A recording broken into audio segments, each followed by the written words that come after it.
Всем здорово, народ! Если вы задавались вопросом, за какой же класс и, что более глубоко, за какой спек поиграть в PvP-шке, сегодня я вам предоставлю, так сказать, ревьюшку по всем возможным вариантам. Здесь мне не хочется, на самом деле, знаете, создавать вот эти всем надоевшие уже тир-листы, поэтому мы просто пройдемся по каждому классу и по каждому спеку для данного класса и начнем, наверное, с самых слабых, по моему мнению, и потом постепенно выйдем в топы. И, соответственно, под конец видоса уже пойдут такие самые гигачадные варианты для настоящих, так сказать, пацанов. Поэтому всем приятного просмотра. Погнали смотреть видос.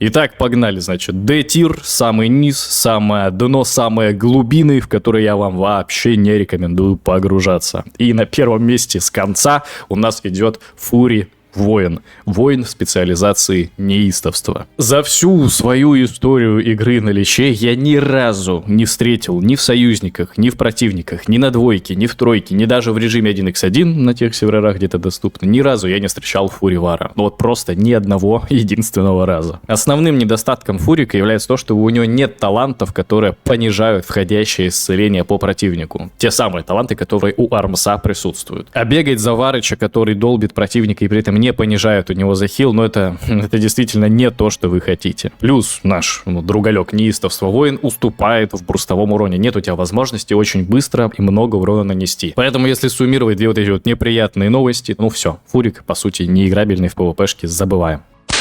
Идем дальше. Все еще D-тир, еще самые низовья, но уже, кстати, гораздо лучше, чем Фури Воин. Но, тем не менее, чернокнижник в демонологии. По сути, это играбельная тема, по факту. Если вот вы прям хотите, знаете, супер сильно пофаниться, если вы не рассчитываете на максимальный винрейт, можете бегать в чернокнижнике демоне. Да, просто как только вы поднимете определенный рейтинг и начнете встречать челов, которые знают, что такое демон-варлок, победить будет практически невозможно. Так как основная сила демон-варлока — это, соответственно, кнопочка метаморфоза. Она вам позволяет и выживать подольше в момент действия, и урон, соответственно, наносится увеличенный, да, там и рывок вы можете нажать, понятное дело, но КД у этой кнопки слишком большое. Да и в целом, если мы будем говорить про какой-то бурстовой заезд, у демона он уступает и Афлику, и тем более, понятное дело, Дестро-варлоку. И даже, казалось бы, высокий контроль, который, в принципе, да, любому чернокнижнику присущ, никак вообще не компенсирует данные недостатки. И уже даже против средних игроков в демон-варлоке будет тяжело играть, и там винрейт резко понижается. Но если уж прям сильно хочется пофаниться, да, то, понятное дело, играть можно, какие-то победы все-таки вы забирать будете, особенно в солоке, ну, где рандомные тиммейты и противники. Кстати, да, народ, небольшая ремарка. В рамках данного анализа по классоспекам я всегда учитывал, насколько сложность коррелируется с эффективностью, там, с выдаваемым уроном и так далее. Я просто не каждый раз это буду проговаривать, но знаете, да, что всегда сложность класса я как бы пассивно учитывал. Все, погнали дальше.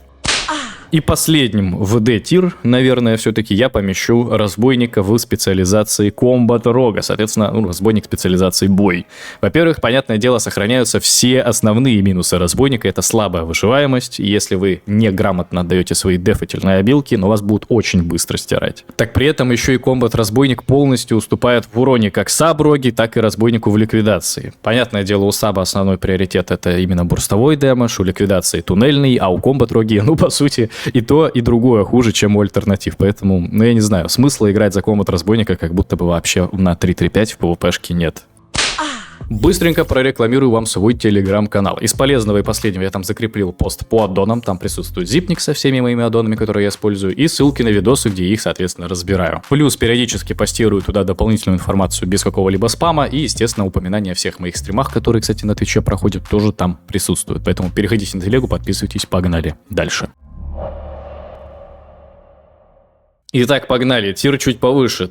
Цешечка. С-тирок. Значит, смотрите. Тайная магия Жрец. Все-таки это маг, все-таки у нас есть контроль в виде там полиморфов постоянных и так далее, но тайная магия маг играется только через такие ваншотающие бурстовые заезды, которые очень много депоса выдают очень быстро, прям моментально практически, но... Как только вы видите против себя аркан-мага и понимаете, что он хочет с вами делать, вы это невероятно легко доджите. Любой сейф там, условно, за ДК играете, это зеленка, любая немота в мага, любой стан по этому магу, все, весь бурстовой депос сразу же прерывается, и после этого камбэкнуть уже практически невозможно. Да, я играл такие катки, когда, допустим, против меня попадался аркан-маг, и он тупо за ну, я не знаю, полсекунды ваншотал моего какого-нибудь воина условного. Но это больше именно исключение из правил, чем какое-то вот постоянное действие, скажем так. Поэтому, да, С-тир, Аркан-маг, самый низ с С-тиром будет там у нас сидеть, пойдет нормально. Также достаточно посредственным ПВПшным класс со спеком я считаю охотника в специализации выживания, он же сурф-охотник. По сути, у нас улучшенная трапа, насколько я знаю, но вот урон значительно уступает тому же охотнику в стрельбе, соответственно. Поэтому смысла особого именно в сурф-ханте я не вижу. И здесь также остается вот эта основная проблема в отсутствии быстрого и огромного депоса. У выживания охотника с этим проблемы. И даже вот это, по сути, чуть-чуть улучшенная там, трапа, чуть-чуть улучшенный контроль вообще никак не компенсирует это. Если мы, опять же, говорим про сравнение, ну, если у вас существует охотник в стрельбе, охотник в выживании вам вообще не нужен. Поэтому тут тоже про него забываем. Ситуативно как-то можно за него, конечно, поиграть, да, но это такая нишевая темка, пусть она внизу у нас остается. Следующий класс аспект, который мы с вами разберем, это разбойник в ликвидации, он же Assassination Rogue. Тут у меня на самом деле замешательство, либо его в самый верх С-тира помещать, либо в самый низ Б-тира, но с другой стороны, какая разница, если у нас все равно идет в последовательности, да, от самых слабых к самым сильным. По итогу, Assassination Разбойник. Значит, спек, который ориентирован именно на туннельный урон и на сильные яды. В этом его основное преимущество, но, блин, по сравнению с тем же Саб-разбойником, это просто небо и земля. У Саба есть необходимые таланты, которые больше энергии позволяют вам регенить, ну и, в принципе, там сохранять. Короче, будет больше энергии, больше контроля у вас в Саб-разбойнике, ну и, естественно, мощный бурстовой заезд, которого ликвидации прям сильно не хватает. Поэтому, играя за условного Саб-рогу, вы можете подловить противника на ошибки и прямо резко сразу же в моменте наказать за счет быстрого урона. В ликвидации же так сделать особо не получится. Да, у вас все равно присутствует неплохой контроль, но ваш урон предсказуемый, не бурстовой, и за счет этого, соответственно, теряется вот эта основная суть разбойника — быстро наказывать за ошибки, как по мне. Поэтому я бы все-таки оставил разбойника в ликвидации прямо сейчас, вот в той точке, где я про него и рассказываю, да, чуть выше, чем там условно Аркан-маги и Суров-охотники, но при этом ниже, чем все остальное, про что мы поговорим дальше. А вот сейчас пойдет уже реально супер сомнительная тема. Значит, чуть-чуть выше я помещаю Холли Приста. И вы меня спросите, какого хрена, почему он выше, чем разбойник в ликвидации. А я вам отвечу, только потому что это лекарь. И как будто бы это вообще, в принципе, единственная причина, почему он находится настолько высоко в моем рейтинге. Я бы все равно не рекомендовал за него играть. И если уж вы выбираете себе Приста, идите играть за ДЦшника. Потому что, опять же, в сравнении с ДЦшником, Холик уступает, ну, прям супер серьезно. У вас отсутствует исповедь, у вас нету сильных защитных щитов, да и, в принципе, ДЦ-прист, он является, ну, таким более универсальным лекарем. Короче, если бы я делал сравнение только лекарей, я бы Холика поместил, наверное, в самый низ, соответственно. Но поскольку у нас еще присутствуют ДПСеры, пусть он будет чуть-чуть повыше. Следующий претендент — это баланс-друид, значит, Савух. Любимый наш, так сказать, талисман команды. Супер ситуативный класс со спек, мало достаточно сейвов. Понятное дело, есть супер мощный, огромный ОЕшный урон в виде там звездопада, присутствует контроль в виде вихрей постоянных. Да, это все прикольно, но также баланс-друид супер сильно зависим от вашей команды, от вашего сетапа. Поэтому, если мы говорим про какую-то солоку, где постоянно регается именно рандомная пачка, да, что вас, что противников, вот я бы баланс-друида вообще не рекомендовал, потому что вы не стакаетесь с очень большим количеством просто дополнительных классов, которые могут с вами в команде отыгрывать. Условный варлок, если будет с вами, вы будете постоянно феры его сбивать своим ауешным уроном, ну и так далее, вы понимаете. Баланс друиду нужен прям сетап, заранее подобранный, заранее заготовленный. И вот именно из-за такой малой вариативности, скажем так, да, из-за слишком серьезной ситуативности, баланс друид будет у нас, ну, достаточно в серединке так находиться. Да, я не могу поставить баланс друида куда-то вот выше, как бы не хотелось, какими бы талисманами все-таки, да, эти совухи не были. Нет, данного Медвисыча оставляем где-то вот посерединочке. Идем дальше. Энг Шаманыч, шаман совершенствования. И вот здесь вот уже ситуация реально двоякая. С одной стороны, достаточно сильный класс аспект, мощный милишный бурст, есть Bloodlust, жажда крови, понятное дело. Мгновенный контроль, есть мгновенные косты, вот это вот все супер приятно, супер прикольно, но вам нужно постоянно отыгрывать от проков, то есть вы, во-первых, их отслеживаете, во-вторых, вы от них все-таки зависите, и все-таки Шаманыч прям серьезно так уязвим к контролю, поэтому если под ваши проки, под ваш бурстовой и теоретический заезд вас просто будут либо лосать, либо там постоянно станет, да, но здесь уже супер будет неприятно. Плюс прям для максимальной эффективности, для раскрытия Шаманыча в совершенствовании нужно там и пушки свапать, в общем, нужно слишком слишком много действий выполнять, а импакт от этого финальный, да, все равно будет уступать условному однокнопочному протопаладину, который практически ничего не делает, но вот из него урон просто пассивно льется. А на шаманыче вы должны вот этот мем, знаете, про чувачка, который там трясется и потеет. Вот, а на выходе, ну вот, еле-еле, может быть, сравнитесь с каким-нибудь протиком, и то далеко не факт. Кстати, народ, если планируете поддержать мой канал копеечкой и получить за это дополнительный контент по типу различных PvP-шных гайдов по настройке аддонов, интерфейса и так далее, у меня есть Boosty, на котором уже более 60 видосов. Также там присутствует личный чат, в котором вы можете мне написать, и я отвечу на все ваши вопросы. Поэтому буду благодарен вашей поддержке. Плюс реп, как говорится. Beastmaster охотник, охотник-повелитель зверей. Значит, смотрите, достаточно простой класс, достаточно простой спек. Выбор для новичка, ну, в принципе, неплохой, но очень сильно мне не нравятся охотники на 3.3.5. После того, как вы поиграете на них на актуале, вам не захочется возвращаться вообще, в принципе, играть за ханта на 3.3.5. Ну, просто настолько неудобный, настолько уже старый. Просто старичок, а не класс. Короче, из основных плюсов. Высокий урон в принципе, и часть от этого урона солидная, это ваш питомец, который по факту, ну, играет там сам по себе. Ну, понятное дело, если упрощать. Ротация, в принципе, тоже вообще не сложная, но вашего питомца, во-первых, могут убить, вам придется за ним следить, и даже если вы будете за ним следить, условно пытаетесь хилить, все равно не факт, что он выживет. Плюс, понятное дело, нужно, чтобы ваш лекарь тоже отслеживал вашего пэта, и здесь как бы, ну, уже, понимаете, да, пошли такие сомнительные моментики. Плюс ваш урон достаточно легко, ну, как сказать, закрыть. Поэтому, если вы играете за охотников-повелителей зверей, не всегда у вас будет получаться именно добивать цель, вот прям до конечной дожимать. Но учитывая, что сложность прям достаточно низкая, я бы поставил, да, охотника вот в данном сегменте, именно в данной точке, где он находится. Именно охотника-повелителя зверей. Fire Mage, маг в специализации огонь. Солидный бурстовой урон может быть, да, но у вас меньше контроля, чем у Фроста. И вы супер сильно зависите от проков. Поэтому, учитывая, что сложность у данного класса спека все-таки высокая, и чтобы именно побеждать арены и побеждать бои, вам нужно будет прямо вспотеть невероятно, сидя на стульчике, я бы все-таки фаермага сильно высоко не ставил.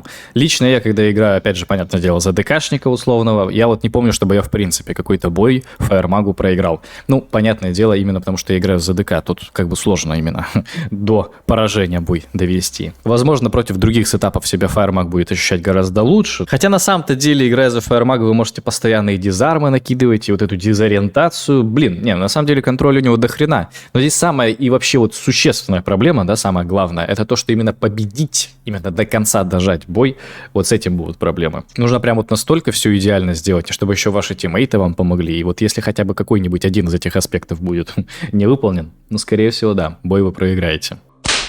Blood Decay. И я здесь говорю именно про Blood ДК, который качается до танцующего рунического оружия ветки крови. И вторым, как бы, ну, второй веткой, да, мы выкачиваем себе именно ветку льда до перерождения. То есть не гибрид ДК, Blood Unholic, а именно Blood ДК с фоловой Blood веткой и немножечко из льда. Тут суть в том, что у вас огромный просто бурстовой физический депос, при этом вы можете нажимать зеленку и незыблемость льда, чтобы вас никак не подконтролили в этот момент, поэтому да, возможность для нанесения депоса есть, но Blood ДК супер уязвим к контролю, вас могут рутать, от вас могут убегать, и на дистанции вы вообще депос выдавать не можете. Только в милишке и только под такие вот ваши основные сейвы. Поэтому если противник знает, кто против него играет, если видят Блада, от него просто убегают, его дотки постоянно диспелят, и в этом, да, это неприятно по геймплею, понятное дело. Но при этом Блада ДКшника невероятно сложно убить. У вас есть и кровь вампира, и захват рун, и поэтому вы можете также съесть. Ну, короче, по исцелению, по самозахилу, Бладыч это вообще, наверное, один из сильнейших, в принципе, классов в игре. Короче, такой ситуативный ДКшник, я за него, конечно, играл, это супер фаново, это весело в моменте, но я бы не сказал, что он прям очень сильно эффективный, поэтому пусть у нас будет где-то здесь, да. Идем дальше. Рестор. Друидыч. Наше бревно, наше полено. Друид в специализации исцеления. Здесь, понятное дело, основным плюсом является именно захил через дотки, что вы их накинули там на одного, на вторую, потом можете просто отбежать, попить и так далее. А также у данного класса спека, ну, понятное дело, невероятная мобильность. Можно и там в кошку прыгнуть, и в медведя, подиспелить вот эти все вот, соответственно, решифтами руты. Вас не может заполиморфить условный маг. Это все прикольно, это все приятно. Но вы, во-первых, должны отслеживать все косты, которые по вам теоретически могут залетать. Понятное дело, дело. Плюс вы достаточно уязвимы к контролю. И если вы не успели наложить условные ходки на своего тиммейта, то потом вот понять его будет прям в моменте достаточно проблематично. Ну и все это требует прям высокой концентрации, высокого понимания игры. И в принципе, да, вам и позиционку держать надо, и следить за кастами противников, и за, соответственно, позиционкой своих тиммейтов тоже нужно смотреть. В общем, да, слишком много сложностей у данного класса спека, и при этом на выходе не то чтобы прям супер гигаэффективность мы какую-то получаем. Поэтому да, Рестор Друидича оставляем здесь. Frost Decay. Вот я не знаю, существует мнение, что это прям полностью ПВЕшный спек, что во Фросте играют только в ПВЕ, на арену не ногой и так далее, и так далее. Я бы с этим на самом-то деле поспорил. Во-первых, потому что я сделал себе билд, который позволяет нивелировать самый главный минус вообще в принципе любого ДК, помимо Анхолика, а именно недиспелимые дотки. У Анхолика они есть за счет таланта нечестивая порча, у других ДКшников такового таланта нет. Но в моем билде на Фроста я прокачиваю ветку Анхолика как раз-таки до нечестивой порчи. И по итогу мы получаем Фроста, у которого есть массовый контроль на 10 секунд всех противников в радиусе вокруг вас. Невероятно мощная кнопка, которая имеет очень быстрое КД. При этом все основные плюсы по типу незыблемости льда и там зеленки в виде сейвов, как для ДКшника очень мощные кнопки. И огромнейший депос в милишке. И на самом-то деле за счет дотки одной, за счет озноба, которая не диспелится, учитывая мой авторский билд и авторские таланты. Как по мне, это невероятный стиль, это невероятный флекс, это невероятно фаново. И как бы, я не знаю, у меня просто такая внутренняя любовь к фрост-ДКшнику ПВПшному присутствует, и я не могу его лично поставить куда-то прям в самый низ, поэтому пусть он будет здесь. Это может быть не объективно, это может быть, да, мое чисто сугубо личное мнение, такая профдеформация, но я от него невероятно кайфую. Это моя дань уважения фрост-ДКшнику. А если вам все немножко поднадоело и хочется чего-то новенького, то я вам рекомендую присмотреться к свежему сервачку, и имя ему Наздор. Последние 1,5-2 месяца я играю именно там, и в принципе я вам скажу, что да, потенциал есть. Понятное дело, из-за того, что это свежий сервачок, буквально 2 месяца, есть свои нюансы. Поэтому, если вдруг заинтересовал, то ссылочка в описании, переходите, знакомьтесь. Ну а мы погнали дальше. Дестра Варлоук, чернокнижник в разрушении. Невероятно кайфовый класс-аспект, как по мне. Очень нравится за него играть, супер приятный. Вот эти все анимации, то, что у вас огромные вылетают бурстовые стрелы хаоса, вот эти хаус-болты, зеленые драконы. Это супер кайфово. Невероятно мощный бурстовой урон. Если вы играете с суккубой, что я мне рекомендую делать, у вас огромный контроль. Вы еще и эфиры накладываете, и стан постоянный, да, массовый, и еще и суккубой соблазна можете накидывать. Но все-таки на среднем и выше рейтинге лучше играть именно с собакой, даже если вы Дестра Варлок. Но играя за такого чернокнижника, вы невероятно уязвимы к упаранским, скажем так, сетапам по типу паладина ДК, паладина Вара, Вара ДК, вот это вот все, вот это вот тяжелая, латная, просто вот консервная, мясная субстанция, которая нажимает W у вас, бежит и просто прессингует. У вас нету возможности так сильно и хорошо хилиться, как в вафле, чернокнижники. И все-таки для нанесения вашего бурстового дэмэджа вам нужно пространство. Под постоянным прессингом постоянно выдавать вот этот мощный бурстовый урон у вас не получится. И, скажем так, уже в более высоких патчах, когда прям статов много, когда вы можете себе и выносливость даже, как вариант, себе нафармить, и устойчивости до хрена, за чернокнижника в разрушении уже играть покомфортнее. Но все равно вот это вот основная тенденция, что у вас все будут упарываться, и вам прям нужно слишком серьезно, да, за этим следить, ну, как бы, это точно не для новичков, и здесь, да, из-за своей сложности, по сути, чернокнижник в разрушении слишком высоко не поднимается. Но, в принципе, класс аспект очень кайфовый, очень красивый, и мне за него играть нравится. Тут ставлю лайк однозначно. Идем дальше. ШПшник, жрец, соответственно, в тьме. Здесь очень серьезно и очень сильно он похож, конечно, на афлю чернокнижника, но все-таки немножко по-другому. У вас очень сильные дамажащие дотки, просто невероятно огромный от них депус, конечно же, залетает, и супер мощный контроль у ШПшника присутствует, и стан, и дизарм, и массовый эфир моментальный, да, это все приятно. Плюс также достаточное количество сейвов, вы и подхилиться можете, и покайтить. В принципе, ШПшник очень простой, по сути своей, в геймплее, ну, достаточно простой, окей, но при этом, да, буквально 2 дотки вы накинули на противника, и он уже очень сильно гниет. И как бы контроль выдать таргетно по условному лекарю, ну, тоже особой проблем не доставляет. Возможно, я слишком низко в данном, так сказать, рейтинге поместил ШПшника, и, возможно, стоило поместить его еще выше, но, по-моему, потом пойдут уже прям такие гигачады, поэтому давайте, чтобы слишком уж сильно, да, чести ШПшнику не делать, оставим его здесь. Но, в принципе, класс достаточно простый и при этом достаточно эффективный. В принципе, я бы на вашем месте присмотрелся бы к нему. Скорее всего, играть будут именно по вам также, если вот какие-то, опять же, там, милишники, дамагеры в команде противника присутствуют. Но уже гораздо проще это все кайтить и переживать, чем в том же самом Дестро Варлоке. Да, такая вот суета. Ну и давайте последним, самым верхним силачом в Б-тире у нас будет охотник в стрельбе. Лично мне, как я уже говорил, ханты в принципе на 3.3.5 не нравится ни один из спеков, но все-таки охотник в стрельбе достаточно неплох. У вас есть и укус Виверны, супер приятный, конечно же, спел для контроля. У вас немота постоянно, вы можете там, понятное дело, пододжить противников, вас очень сложно догнать на самом-то деле, и вы кайтить можете очень серьезно, постоянные отрывы, тудым-сюдым. И в этом как бы заключается основной стиль вообще, в принципе, игры на охотнике в стрельбе. Вам нужно кайтить милишных дамагеров условно, держать с ними дистанцию, но в моменте, когда нужно добить там условного хила, если вы играете по хилу, сократить эту дистанцию, да, жертвуя своей позиционкой. И вот такой вот высокий урон на дистанции с достаточным количеством контроля в виде немоты условной, укус Виверны, да, это супер приятно, это супер просто достаточно с одной стороны, по крайней мере, легко освоить, но вот, как говорится, easy to learn, hard to master, поэтому, когда против вас уже будут попадаться достаточно опытные игроки, но вам прям сильно будут портить жизнь, и вот уже на высоких рейтингах, да, за охотника в стрельбе могут возникнуть проблемы. Поэтому давайте именно Б-тир охотникам, марксманам и закроем. А-тир. Уже такие, знаете, силачи, но не прям топ из топа, не самое сильное, но уже прямо супер. Короче, погнали. Шаман, исцеление, рестор, шоумен. Достаточно сильный хиллер в том плане, что у вас еще и контроль присутствует в виде там постоянных сглазов. И самая главная, понятная фишка шаманов — это тотемы. И фюры подиспелить, и какие-то косты через тотем заземления схавать, скажем так. Ну да, это приятно. Достаточно просто бегать. И вот именно вас, как шамана, да, если вы лекарь-шаман, вас убить достаточно проблематично. Ну, явно сложнее, чем условного того же ДЦ-приста. Но вот именно из-за того, что вам нужно постоянно менеджить тотемы и, в принципе, позиционку держать как на любом лекаре, это достаточно проблематично, достаточно сложно. И я не могу шамана поставить прям в супер-супер-супер сильный тир, но, понятное дело, как класс аспект, все равно он достаточно мощный. Ну и все-таки это лекарь. Все-таки это лекарь, и он достаточно силен, поэтому пусть будет в А-тире в самом начале.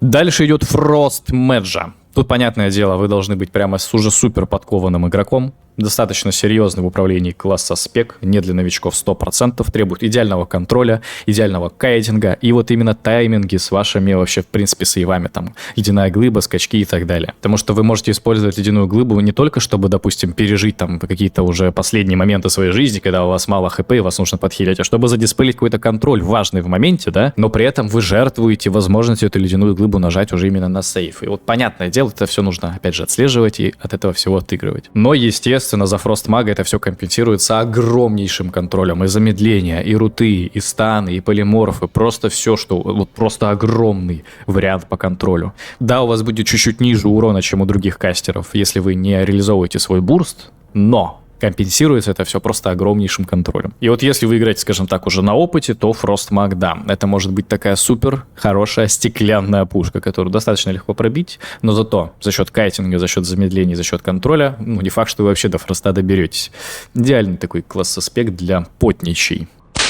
Рядышком расположу сабр-разбойника, разбойника в специализации скрытность. По сути, тот же самый тезис, что достаточно сложный, один из сложнейших, в принципе, класса спеков на личе, но при этом потенциал для раскрытия очень солидный. Из плюсов, понятное дело, невероятнейший контроль и станы, и параличи, и блайнд, все что угодно у вас есть, и при этом еще и огромный бурст-урон присутствует, который, опять же, нужно грамотно и в моменте выдавать. И вот в этом аспекте заключается основная сложность, что вам нужно грамотно и в моменте выдавать контроль, грамотно и в моменте выдавать бурстовой урон и грамотно и в моменте выдавать все свои сейвы, потому что если вы за разбойника сейвы просто так отдадите, то вы потом просто банально откиснете. Вас очень просто убить. Очень ватный разбойник сам по себе. Вам еще и хороший гир требуется в разбойнике, чтобы вы действительно пробивали противника, а не просто так его за ботычками тыкали.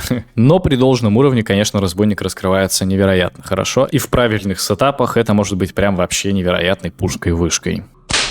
Чернокнижник в колдовстве. Афли Варлок. Соответственно, высокий, постоянный урон от доток и при этом еще более сильный контроль, чем у такого ближнего к нам, да, братишки ШПшника. У вас есть и постоянные эфиры, которые без КД, по сути, у вас, ну, работают, да, можно постоянно ими спамить. При этом есть массовый моментальный фир, и при этом еще койл у нас в арсенале присутствует, который не совсем фир, а который какой-то там ужас, в общем, работает немножко по-другому, и как раз-таки в койле вот эта вот вся суть-то чернокнижника и скрыта, да? Так при этом достаточно сильный защитный у нас, в принципе, инструментарий. У нас и камни здоровья, и щиты, и можно самохилиться очень эффективно, так при этом у нас еще и телепорт остается, поэтому да, чернокнижник, по сути, собрал в себе лучшее такое с дестрика и с шпшника. У вас есть и постоянный дотовый урон, который ни хрена не слабый, при этом огромнейший контроль, так еще и выживаемость достаточно серьезная. Я бы не сказал, что Афли Варлока легко убить. Не, это ни хрена не так. Уже не так критичен к позиционке. Понятное дело, все еще важно держать правильную позицию на арене, но в любом случае, если вы разочек ошибетесь, Афли Варлок простит. Условный Дестрик нет, Дестрик не прощает. За Афли Варлока, да, можно будет избежать смерти. И понятное дело, когда уже, да, поздние такие версии, когда у вас набирается кап-хосты, это прям превращается в отличную пушечку, за которую достаточно приятно играть. Я бы не сказал, что он настолько же стильный, как Дестра Варлок, но мы-то здесь не про стиль, мы здесь про эффективность, поэтому Афли Варлок достаточно высоко у нас находится. И закроем, наверное, верхушечку тира легендой из легенды. Анхолий Дикий, рыцарь смерти в специализации нечестивость. Все-таки не хочу его поднимать в гига ССС тир, поскольку, да, он очень мощный, достаточно простой, я бы не сказал, что он сложный, но все-таки уступает прямо таким гигачатам, про которых мы дальше поговорим. Из плюсов, понятное дело, просто феноменальный защитный инструментарий. И антимагический панцирь, и незыблемость льда, и зона антимагии, и поэтому можно съесть на подхил. Боуж. Огромное количество просто дефательных обилок. Так вы же их еще и можете использовать не только ради дефа, а как, соответственно, подспорье в вашей бурстовой ротации. Условно нажали антимагический панцирь, на вас не работает никакая магическая хрень, не можете магический контроль на себя словить. Нажали незыбку, по вам, в принципе, станы вообще никакие не проходят. Это как БКБшка в доте. Вы ее нажали либо ради дефа и убежали, улизнули, либо нажали БКБшку и под ее действие просто завалили кого-нибудь противника, потому что вас невозможно практически никак подконтролить. При этом вы можете, как и любой, в принципе, другой ДКшник, хваткой смерти постоянно помогать своим тиммейтам, своему лекарю. Всегда нужно это, кстати, делать, и никогда не забивайте на тиммейтов. Если по вашему престу условно играет вар, нажмите хватку смерти, дайте престу убежать за пиларчик. Нажмите лишний раз оковы в противников. Это супер сильно рушит игру вашим оппонентам. И при этом, опять же, анхолика можно серьезно так мастерить. То есть изначально вы просто отслеживаете там, условно, я не знаю, ваши руны, их КДшки и силу рун, вот этот менеджмент ресурсов. Потом вы уже начинаете ваши обилки использовать более осознанно и понимаете, когда нужно нажать там зеленку, когда не нужно. После этого вы начинаете пэтом управлять не только ради того, чтобы прыгнуть, стан нажать и взорвать его, а чтобы еще и трапу охотника словить условно. И вот так вот понемножечку, помаленечку каждый вот этот аспектик прихватываете, и по итогу получается просто супер вариативный, супер много дамажащий рыцарь смерти, который у вас, да, и дотками на дистанции, и кайлами дамажит, и в милишке может подамажить. И, естественно, сильнейшая такая немота в виде удушения, и горгулью под нее призвать можно. Ой, пушка-вышка, да. Анхолик, конечно, это мое почтение. База, что сказать. Ретри Паладин. Невероятно высокий бурст урон. Является прям супер сильнейшим паладином среди других всех билдов, когда у вас появляется ШМ-ка. То есть, когда у вас появляется ШМ, просто делаете себе стандартного ретрика, да, и вот идете просто в путь и долбить всех подряд. Много сейвов, много утилиток, вы можете и своих тиммейтов подсейвить, и станы подиспелить. Но, с другой стороны, он достаточно предсказуемый, его можно легко подхайтить, если вы, опять же, неграмотно используете свой контроль, если у противников всегда остаются тринкеты и так далее. Но вот если вы их как-то забайтили на прожатие, да, тогда ретрик, понятное дело, под стан может ебучку снести. Не хочу поднимать его слишком сильно высоко, поскольку есть альтернативы в виде прото-паладина, прек-паладина, которые еще более интересные, чем ретрик. Вот, да. И только потому, что есть другие более сильные паладины, я ретрика оставлю здесь. Но опять же повторюсь, что как только появляется темная скорбь, ретрик становится самым сильным из палычей. Друид Сила Зверя. На самом деле, я не знаю, почему так мало людей играет за фералов. Практически никогда они не попадаются на аренах, но вот если они все-таки попадаются, особо на каком-нибудь вармейне, депосы из них вылетает просто невероятное количество. Основной минус для данного класса спека, понятное дело, это огромное количество кнопок. Вы должны постоянно свапать свои формы.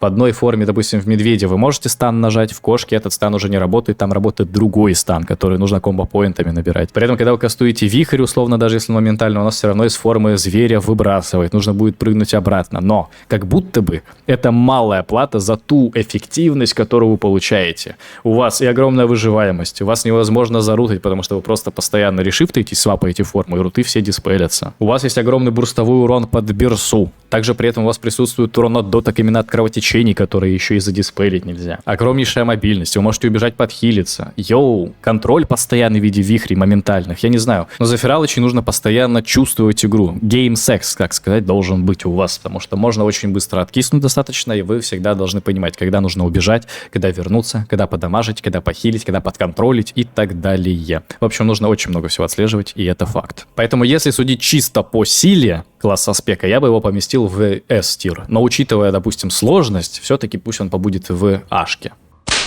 Итак, ДЦ Прист, соответственно, жрец в дисциплине. Очень сильный хилер, который, в принципе-то, может еще и подамажить. Плюсом ко всему у вас имеется массовый диспел, который позволяет диспелить всю эту грязь по типу баблов, паладинов, там, глыбы, магов и так далее. Это невероятно приятно, особенно на арене. Но основным минусом данного класса спека является достаточная ватность. То есть вас очень просто пробить, если вы не отслеживаете свою позиционку, если вас упарываются, а вы теряетесь в этот момент, то, да, смерти не избежите. Супер базовый сценарий, да, когда вы видите на арене против себя ДЦшника, вы всегда, ну практически там всегда, в 80% случаев играете именно по ДЦ-присту, потому что это такой достаточно легкий таргет для убийства. И вот здесь вам нужно, во-первых, рассчитывать на помощь от своих тиммейтов. Если вам абсолютно никто помогать не будет, скорее всего, вас пробьют и, ну, понятное дело, да, чем это закончится. Поэтому ДЦшник явно не для новичков, но если вы уже прошаренный боец, вы можете раскрыть потенциал данного класса очень серьезно. Идем дальше. Элем Шаман. Я не знаю, это какая-то просто невероятная конфетка. Когда у меня в тиме оказывается Элем Шаман, я просто, на 10 из 10 кайфы ловлю. Просто на 10 из 10. Мне кажется, у меня винрейт именно с Элемами, процентов 90 игр, неважно за кого я играю. И за ДК я с Элемами побеждаю, и за Паладина с Элемами побеждаю, и за Чернокнижника особенно с Элемами. Это вообще просто супер кайф. Но у данного Шамана как будто бы вообще все есть. И огромный бурстовой урон. Вот типа лава-бёрсты, вот эти цепные молнии, вот это все. При этом приятный инструментарий для защиты, вы можете там и сейвок прожать, да, понятное дело, и в волке побегать, и тотемы у вас есть, также еще с глазом можно, понятное дело, какой-то подконтролить, и при этом похилить сами себя вы можете, ну, естественно, жажда крови для команды, это как бы тоже немаловажный такой бонус. И если до вас условно разочек добрались, вы можете просто откинуть всех вокруг себя, ну, короче, я не знаю, у Элема не то чтобы слабая какая-то выживаемость, поэтому даже если до вас все, ну, скажем так, да, еживаются, то не то чтобы это прям сильно вам руинит вашу игру. Понятное дело, да, придется немножечко подсейвиться, но это не так критично, как за условного Дестра Варлока. Я бы сказал, что у Элем Шамана просто идеальный, ну, не знаю, как минимум отличный баланс между уроном и выживаемостью.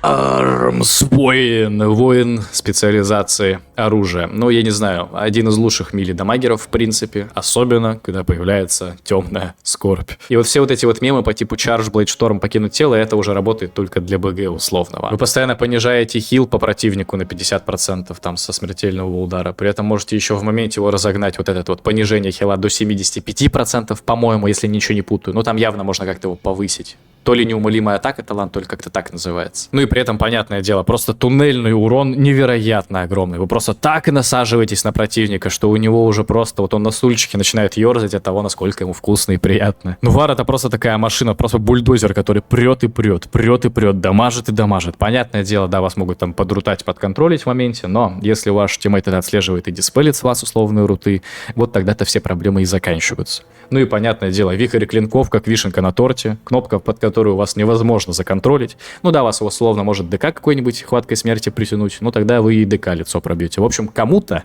за вихрь клинков в лицо точно сломаете. Так при этом можно еще и стойки поменять, чтобы какие-то спылы порефлектить дополнительно, там к тиммейтам, допустим, чаржик нажать. Да, супер приятный классоспек. Достаточно, кстати, непростой. Я бы не сказал, что он супер легкий, потому что у вас, опять же, есть пространство, куда расти. Я бы сказал, что это классоспек для среднего уровня игры, и раскрыть его потенциал можно очень серьезно, да? Один из лучших мили-дамагеров в принципе. Особенно в поздних сезонах. Прото-паладины и прег-паладины. Это, по сути, немножко разные классы спеки, но все-таки давайте объединим их в один такой условный пункт, поскольку вы все равно играете с щитом и одноручкой. Да, у прото, допустим, есть немота, за счет того, что вы выкидываете щит и накладываете немоту, плюс замедляете. У прега-паладина такого функционала нет, это все-таки ближе к ретрику класса спек, чем к протику, но в любом случае они примерно одну позицию в рейтинге, скажем так, моем занимают. Я бы сказал, что прег-паладин все-таки будет чуть выше, поскольку у вас есть возможность и станы диспейлить фридомом, и вы можете немоту диспейлить со своих тиммейтов, и подхилить вы тиммейтов можете, так при этом у вас еще и для дамага кнопки всего там 3-4 буквально, но вы своими даже автоатаками просто настолько много депоса сносите противникам, что тут особо, я не знаю, сказать-то нечего. Просто у прег-паладина очень широкая вариативность для отыгровки. Вы можете не только туннельно и топорно так вот дамажить противника, вы еще невероятно хорошо сейвите своих тиммейтов. И вкупе это выдает огромный импакт. У прото-паладина с этим чуть похуже. Вы также очень неплохо дамажите противника, при этом у вас еще есть дополнительная немота, да, в виде того, что вы можете выкинуть свой щит в условного лекаря. Но там уже будет чуть поменьше депоса, потому что у вас не будет, допустим, проков на экзорцизм. Но зато у вас будет больше выживаемости. И вот любой милишник, который против вас выходит сразу, в принципе, обречен на непробитие вас. Если вы играете прото-палом, любой милишник вас не пробивает. Ни один мили-дамагер вас не пробьет в принципе. Поэтому это такие достаточно веселые ребята. Вот только в личе они могут существовать, потому что, вот такая вот вариативность билдов позволяет сделать монстров. Да, в следующих патчах уже такой суеты не было. Ну и закроемся на сегодня именно Холли Паладином. Я бы не сказал, что это прям самый сильный класс-аспект для ПВП. Тут надо еще подумать, кто сильнее, допустим, ДЦшник или, соответственно, Холли Паладин. Но просто так уже получилось, что, в принципе, вот именно им мы завершим. Если бы меня попросили описать Холли Паладина одной фразой, я бы сказал, что это высокая востребованность, но и высокая ответственность. Дядя Бен, здравствуйте. Требует особого, идеального. Понятное дело, что это хиллер, но тем не менее, вот прям вот особого позиционирования и таймингов. Вы должны всегда быть в той точке, которая выгодна вам, а не вашим противникам. И вот если Холли Паладин стоит на условном фрикасте, так получилось у вас сделать, что вы там сбили с себя условных там ДПСеров, вам помогли ваши тиммейты, то я не знаю, как будто бы пробить вашу команду будет просто невозможно. При этом у вас огромный арсенал аур присутствует, который вы можете прямо во время боя переключать, чтобы опять же одни там сопротивление повышать и так далее. Ну и естественно такие мощные сейвы по типу бабла для себя, там плане защиты для тиммейта, это выдает для вас просто огромную вариативность и функционал для сейва, что, соответственно, от лекаря-то и требуется. Вот такой вот видос у нас на сегодня, народ. Понятное дело, где-то здесь мое мнение может не совпадать с вашим, поэтому welcome в комментарии, будем все читать, будем во всем разбираться. Ну и понятное дело, если я про что-то не рассказал, кого-то забыл упомянуть, хотя вроде бы про всех, да, рассказал, то тоже пишите ваши комментарии. Всем же вам желаю удачи, всем прогрессии в PvP, в PvE, всем на сегодня. Пока!